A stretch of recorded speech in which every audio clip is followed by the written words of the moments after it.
Hey guys, मैं अभी फ़िलहाल गोवा में हूँ और मुझे पता है कल आपका एग्ज़ाम है। और जैसा कि मैंने कहा था कि मैं आपको लास्ट मिनट में बता दूंगा कि डूज़ एंड डोंट्स क्या हैं। तो कल आपके पेपर में क्या डूज़ हैं, क्या डोंट्स हैं, उससे रिलेटेड छोटी सी वीडियो है, कोई बहुत लंबी बातचीत नहीं है। पॉइंट टू पॉइंट नोट करिएगा। फर्स्ट ऑफ ऑल, डूज़ और डोंट्स में सबसे पहली इंपॉर्टेंट चीज़ कि पेपर 1 स्टार्ट करें या इंग्लिश स्टार्ट करें। देखो, जिसका पेपर 1 बहुत अच्छा है वो पेपर 1 स्टार्ट करो, जिसको इंग्लिश में कॉन्फिडेंस है वो इंग्लिश स्टार्ट करो। अब अगर सवाल आता है कि आप दोनों में एवरेज हो तो पहले पेपर 1 करो, यानी कि मेजॉरिटी परसेंटेज में आपको पहले पेपर 1 करना चाहिए। क्यों करना चाहिए पहले पेपर 1? क्योंकि अगर आपने इंग्लिश स्टार्ट किया और अगर आप उसमें प्रोफेशनल नहीं हो, आप एक्सपर्ट नहीं हो, तो होगा ये कि आप वहाँ फंस जाओगे। 100 क्वेश्चन करने में आपको पता ही नहीं चलेगा कि टाइम कब चला गया, और अचानक से जब आपको रियलाइज़ होगा कि पेपर 1 के 50 क्वेश्चन बाकी हैं, तो आपको पता चलेगा अचानक से कि भाई ये तो हमारे हाथ से निकल गया, टाइम ही नहीं हमारे पास करने के लिए। तो एवरेज सजेशन यही है, जो एवरेज गुड कैंडिडेट के हिसाब से हम बोलेंगे, पहले पेपर 1 करो। अब उसके बाद दूसरा ऑप्शन आता है कि मैथ्स रीजनिंग के जो सवाल नहीं आते उसमें क्या करना है। अगर आपका मैथ्स रीजनिंग टोटली ज़ीरो है, अगर आपका मैथ्स रीजनिंग टोटली ज़ीरो है तो मैथ और रीजनिंग के सवाल सबसे लास्ट में करो।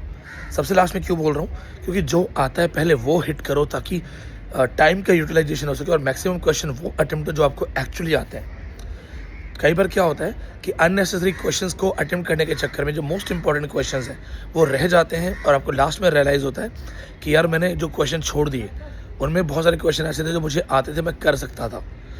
तीसरी चीज़, जब आप एग्ज़ाम सेंटर जाओ टाइम से पहले पहुंच जाओ। बहुत सारे बच्चों के admit card, thumb impressions match वगैरह होने में दिक्कत होती है, कंप्यूटर्स उनके स्लो होते हैं।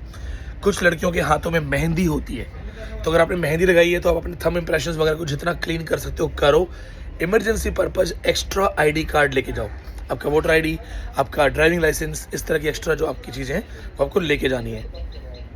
फिर आपको क्या करना है, जब आप पेपर अटेम्प्ट करते हो तो कंप्यूटर्स पे पेपर अटेम्प्ट होगा, और बहुत सारे चांस होते हैं कि कंप्यूटर में स्क्रीन ऑफ हो जाए।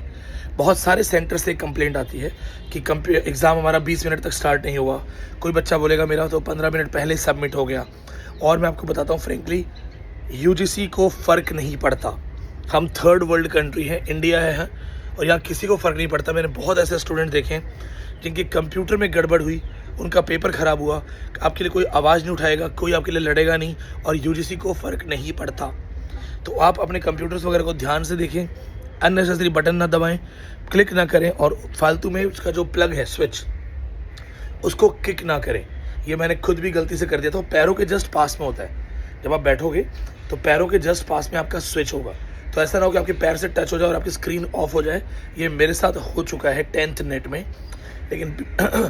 लेकिन आप सोच रहे होगे सर आपने क्या किया? इंडियन, मैंने दोबारा किक किया, स्टार्ट हो गया। तो आपको संभाल के रखना, ऐसा नहीं करना है। फिर आता है क्वेश्चंस कैसे अटेम्प्ट करें। Elimination round. एलिमिनेशन में देखो क्या होता है कि अगर आपने इन डेप्थ रीडिंग की है और फिर आपको कुछ नहीं आ रहा, तो आप बहुत सारे ऑप्शंस को कट करके अलग कर सकते हो। मैंने मल्टीपल जेआरएफ का रीज़न क्या है? क्योंकि मुझे इतने सारे कॉन्सेप्ट्स पढ़ रखे हैं कि अगर मुझे डायरेक्ट आंसर नहीं आता तो भी मैं एलिमिनेशन में रॉन्गेस्ट आंसर को कट करता हूँ। 4 ऑप्शंस हैं, आपको कुछ नहीं आता, आप सबसे रॉन्गेस्ट आंसर को पिक करो, उसको हटा दो। Now you are left with 3 options. Second wrongest को हटा दो, अब आपके पास 2 बचे हैं, उसमें देखो कि कौन सा गलत लग रहा है। कई बार सही के बजाय गलत को ढूंढने से भी आंसर्स आ जाते हैं। फिर कॉम्प्रिहेंशन क्वेश्चंस कैसे करें? 3 रीडिंग करनी है आपको। First reading of comprehension for reading purpose, so that पूरा माइंड मैप हो। जैसे हम स्ट्रक्चरलिज्म पढ़ते हैं ना, पहले पूरा पढ़ो ताकि आपके माइंड में क्रिएट हो जाए कि क्या कह रहा है।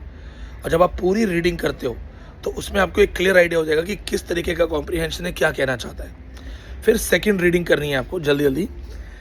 सेकेंड रीडिंग में आपको क्या फोकस करना है कि उस कॉम्प्रिहेंशन में dates, declarations, announcements, quotations, remarks, inverted comma या फिर न्यूमेरिकल्स, नंबर्स, इस तरह की चीज़ है क्या।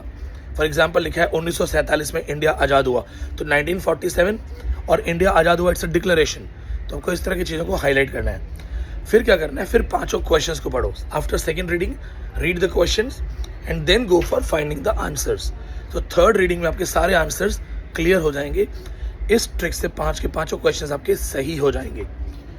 पोइट्री कॉम्प्रिहेंशन में राइम स्कीम्स वगैरह पे ध्यान देना है आपको, टफ वोकेबुलरी पे ध्यान देना है, देखिएगा कि उसमें आर्केइक वर्ड्स हैं कि नहीं है, ओल्ड वर्ड्स हैं कि नहीं है। इन सारे मेथड्स को अगर आप फॉलो करोगे तो आपका एग्ज़ाम बहुत अच्छे से होगा। बाकी मैंने एक वीडियो जो कल बनाया था उसमें मैंने बताया था कि अगर कुछ ना समझ में आए तो सी लगा देना। ये कोई साइंटिफिकली प्रूवन नहीं है, ये सिर्फ 10-15 साल के पेपर्स को एनालाइज करके मैंने बनाया था। तो अगर कुछ ना आए तो सी लगाना, लेकिन अपने खुदा को याद कर लेना, अपने भगवान को याद कर लेना, ठीक है, ताकि सी लगे तो सही लगे। बाकी I am here, it's a beautiful property. आपको पता है इस बार मैं एग्ज़ाम तो दे नहीं रहा, तो और ऑफलाइन बैच स्टार्ट होने वाला है 10 जनवरी से। तो ऑफलाइन बैच से पहले, हर ऑफलाइन बैच से पहले मैं अपने आप को एक टाइम देता हूँ, रिलैक्स करवाता हूँ, ताकि मैं फिर एनर्जी से पढ़ा सकूँ। तो ये दिस इज़ माई रूम, ये मेरा रूम है और सामने की तरफ समुद्र है।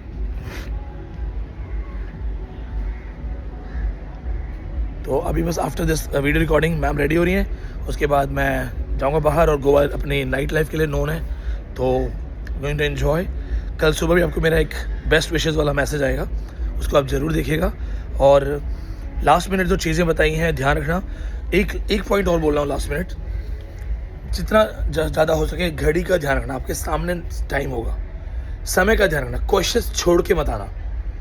मैंने ऐसे कई स्टूडेंट को देखा है जिनका नॉलेज अच्छा है, ब्रिलियंट नॉलेज है, लेकिन वो ओवर थिंकिंग, ज़रूरत से ज़्यादा टाइम देना DI को, इस वजह से कई क्वेश्चंस को छोड़ के आ गए। हमें ये गलती नहीं करनी है, क्वेश्चंस किसी भी हाल में छोड़ के नहीं आने हैं, चाहे लास्ट 5 मिनट में मन मर्जी सबके तुक्के मारने पड़े, लेकिन क्वेश्चंस अटेम्प्ट जरूर करना है। दिस इज़ माई मैसेज, आप सबके लिए यही मैसेज है मेरा। And just go and rock your exam, may God bless you and may God bless you with a JRF in this new year. Once again, happy new year, subscribe, और मेरी दिल से दुआ है कि आप सबका JRF हो। God bless you.